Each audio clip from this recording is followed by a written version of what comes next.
मराठ्याच्या इतिहासामध्ये अनेक पराक्रमी सरदार होऊन गेले, पण त्यामधील अहिल्याबाई होळकर यांचे नाव आजही अनेकांच्या तोंडावर आहे.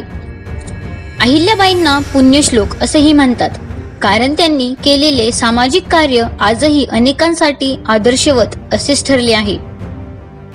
अहिल्याबाई होळकर यांचा जन्म 31 मे 1725 रोजी महाराष्ट्रातील अहमदनगर जिल्ह्यातील जामखेड तालुक्यातील चौडी या खेड्यात झाला. त्यांचे वडील मानकोजी शिंदे हे त्या गावचे पाटील होते. त्या काळी स्त्री शिक्षण फारसे प्रचलित नसतानाही त्यांच्या वडिलांनी त्यांना लिहिण्या वाचण्यास शिकवले.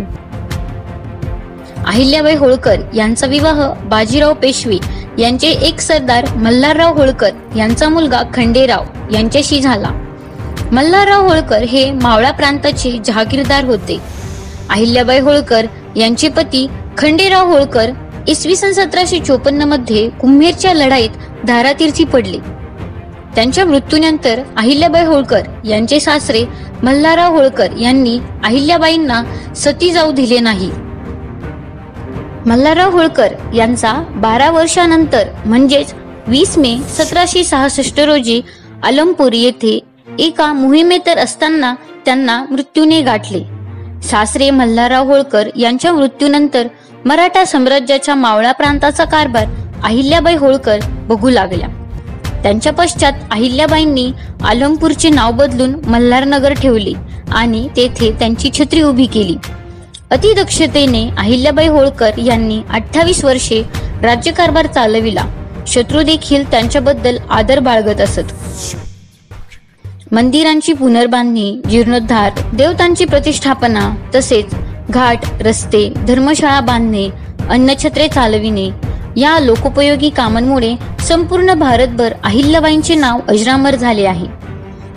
एकदा चोंडी गावात थोरले बाजीराव पेशवे यांच्या सैन्याचा तळ पडला होता. सीना नदीच्या काठी असलेल्या एका देवालयात दर्शनासाठी म्हणून छोटी अहिल्या आपल्या आईबरोबर गेल्या होत्या. तेथे नदीच्या वाळूत खेळताना अहिल्याने वाळूचे एक शिवलिंग बनविले. तेवढ्यात सैन्य दलातील एकाचा घोडा उधळला. उधळलेला घोडा आपल्याच दिशेने येत असल्याचे पाहून अहिल्याबरोबरच्या मैत्रिणी भिवून पळून गेल्या. मात्र अहिल्या मुळीच दगबगली नाही. तिने आपण तयार केलेल्या शिवलिंगावर पालथे पडून शिवलिंगाचे रक्षण केले.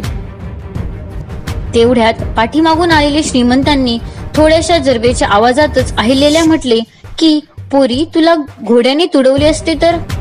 त्यावर अहिल्याबाई आपले डोळे श्रीमंतावर रोखत म्हणाली की हे शिवलिंग मी घडविले आहे व आपण जे घडविले आहे त्याचे प्राणपणाने रक्षण करावे असे थोरले माणसे सांगतात.